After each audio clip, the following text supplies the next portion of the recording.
Trump آسمان کی جانب دیکھو، ایران کی جانب سے میزائلوں کی نئی لہر اور ڈونلڈ ٹرمپ کے لیے ایک پیغام اور میزائلوں کی نئی لہر کے بعد اسرائیل اور امریکی فوجی اڈوں پر تباہی مچ گئی۔ کتنی تباہی ہوئی؟ اسرائیل میں اب تک کیا کیا تباہی مچ چکی ہے اس نئی لہر سے؟ عامر رضا میرے ساتھ موجود ہیں، ان سے تعاطی صورتحال کے بارے میں بات کرتے ہیں۔ عامر بھائی، میزائلوں کی 78ویں لہر جو ہے نا وہ ایران نے شروع کی، اور اس سے پہلے ٹرمپ کے لیے ایک پیغام جو ہے نا وہ جاری کیا۔ یہ وعدہ حق 4 ہے، یہ جس کے تحت یہ 78ویں لہر جس کو آپ نے ذکر کیا اور کہا ٹرمپ آسمان کی طرف دیکھو۔ ٹرمپ جو ہے اس کو بڑی ضرورت ہے کہ اس کو دکھایا جائے کہ آسمان پر بھی ایک قوت موجود ہے جس کا مقابلہ کرنا مشکل ہے۔ اور جہاں تک آپ نے تباہی کی بات کی تو ٹرمپ کے لیے یہ پیغام اس لیے آیا کہ نیتن یاہو نے کل ٹرمپ کے بیان کے بعد جو اس نے کہا کہ وہ ایران کے ساتھ مذاکرات کر رہا ہے، ایک اعلیٰ سطحی شخص کے ساتھ، شخصیت کے ساتھ اس کی گفتگو بھی ہوئی ہے۔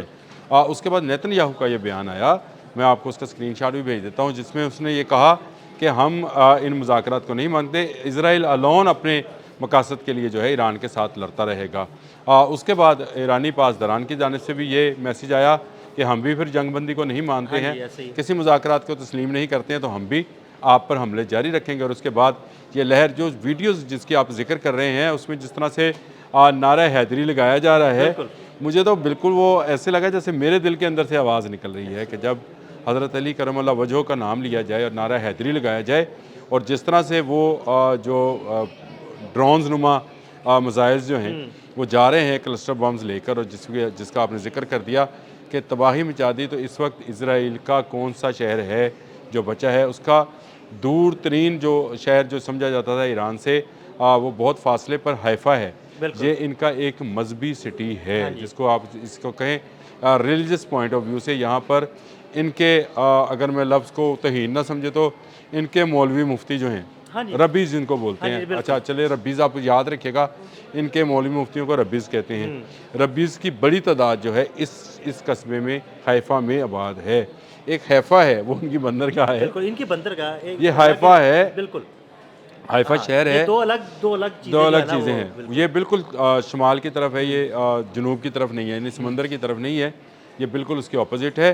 حیفا اس کا نام ہے، اور یہاں پر کلسٹر بامز جو ہیں ان کے ساتھ حملہ کیا گیا، اور ایک اور تنبیہ جاری کی گئی ہے کہ آپ کے ڈیمونا سے کراس کر کے اس سے اگلے والے شہر کو اڑا دیا گیا، یعنی اس سے ڈیمونا پر پہلے حملہ کیا گیا تھا، لیکن اس آبادی پر جو کہ سائنٹسٹ اور جہاں پر اس کے ٹیکنیشینز رہتے تھے ان کو نشانہ بنایا گیا تھا۔ اب ڈیمونا نیوکلیئر جو اسٹیشن ہے اس سے آگے جو ہے، ری ایکٹر سے آگے جو ہے، اس کو تقریباً بالکل آخری شہر بنتا ہے اسرائیل کا نا۔ اس کا مطلب یہ ہے کہ تمام اسرائیلی شہر جو ہیں وہ نشانے پر ہیں۔ کل جو ہے نئے حملوں کی لہر میں امریکی اڈوں پر بھی حملہ کیا گیا ہے، اور اس کے نتیجے میں بھی بڑی تباہی جو ہے پھیلائی گئی ہے۔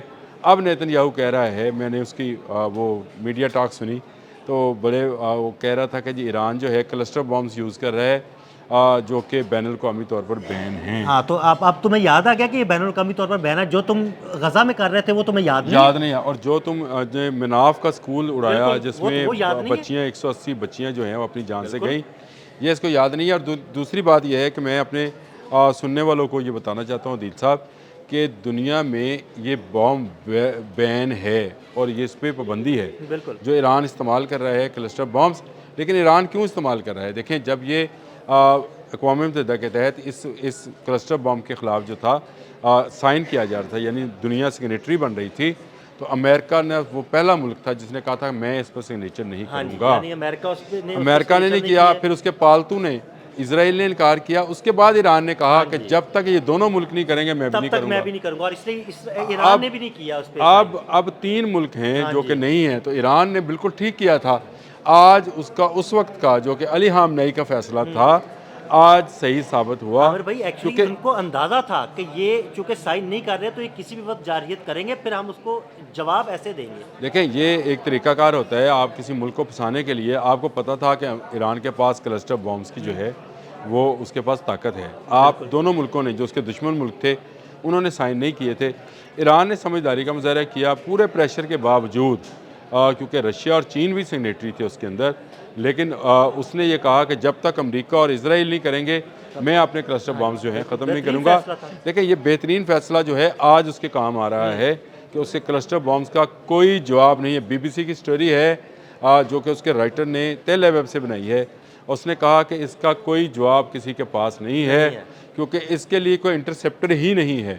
آپ ایک جلتا ہوا آگ کا گولا اوپر سے گر رہا ہے، اس کے لیے آپ کے پاس کون سی عامر ٹیکنالوجی بھائی ہوگی؟ سب سے زبردست بات یہ ہے اس کلسٹر بم کی کہ جب یہ بہت سارے کلسٹر بم نکلتے ہیں نا ایک میزائل میں سے، تو جب یہ زمین پر گرتے ہیں اور جو جہاں جہاں آگ لگتی ہے وہ کئی گھنٹے وہ آگ نہیں بجھ یہ پاتی، کلسٹر بم اس کو اسی لیے بولا جاتا ہے، کئی گھنٹے آگ نہیں بجھ پاتی۔ یہ پھیلتی نہیں، مطلب صرف پھیلنے کی وجہ سے نہیں ہے، اس کی آگ کی وجہ سے اس سے خوفزدہ ہیں، اور کہا جاتا ہے کہ اس سے بڑی آبادی جو ہے اس کو نقصان پہنچایا جاتا ہے۔ یہ حائفہ والا جو ہے معاملہ، یہ بالکل اس کے جو آپ سمجھیں کہ اسرائیل کے قلب پر وار کیا ہے۔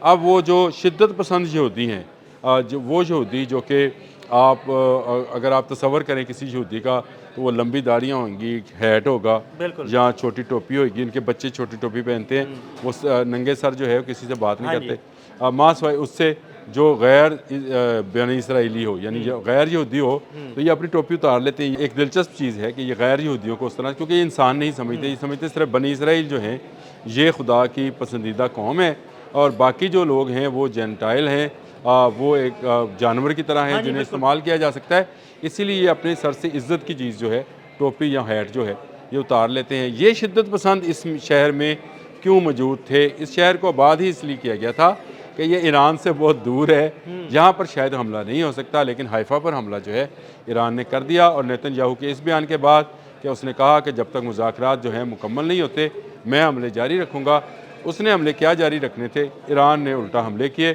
اور پھر ڈونلڈ ٹرمپ کو دکھا کر کیے کہ ڈونلڈ ٹرمپ آسمان کی طرف دیکھو کہ اب تمہارے اوپر موت کا قہر جو ہے وہ ٹوٹ رہا ہے۔ اور ڈونلڈ ٹرمپ جو ہے میرا خیال ہے پہلے ہی بہت ڈرے ہوئے ہیں، اور وہ ڈرے ہوئے ہو کر انہوں نے مذاکرات کی بات شروع کی ہے۔ تو یہ ایران کی جو نئی لہر ہے پاسداران انقلاب کی، یہ زیادہ مہلک ہے، 78ویں لہر ہے، اور اس کے بعد ابھی لہریں آنی ہیں، اور ابھی نئے مزید مسائل جو ہیں ان کو بھی تجربہ کیا جائے گا۔ اس تجربہ گاہ کے اندر پاسداران انقلاب اسی طرح نعرہ حیدری جو ہے وہ بلند کرتے رہیں گے۔ جب نعرہ حیدری بلند ہوتا ہے نا تو بطور مسلمان ہمارے اندر ایسے جیسے لگتا ہے جیسے ایک بجلی سی اندر بھر گئی ہے۔ آپ کسی جگہ کھڑے ہو کے صرف کہیں نعرہ حیدری تو لوگ کہیں گے یا علی۔ بالکل، یہ جو ہے یہ تو ہماری محبت ہے نا، علی کا حضرت نام، علی رضی اللہ تعالیٰ عنہ علی کا نام جرأت کے ساتھ جو لیا گیا ہے اور اس مسائل کو چلایا گیا، شاید آپ ویڈیو نہ لگا سکیں، لیکن ان کی تصاویر سے پکچر لگا وہ لگائیے گا۔ باقی نیتن یاہو کو ٹھوک کر آج جواب دے دیا ہے، اور اس کا ایک ایسا شہر جس کو سمجھا جاتا تھا کہ یہ ایرانی حملوں سے محفوظ رہے گا، وہ بھی محفوظ نہیں رہا۔ بہت شکریہ عامر بھائی جی، بالکل ایران نے میزائلوں کی 78ویں لہر شروع کی اور کہا کہ ٹرمپ آسمان کی جانب دیکھو، اور پھر ہر جانب تباہی ہی تباہی مچ گئی۔ عدیل احمد اور عامر رضا کو فالو کرتے رہیے مزید اپڈیٹس کے لیے، اب تک کے لیے اللہ حافظ۔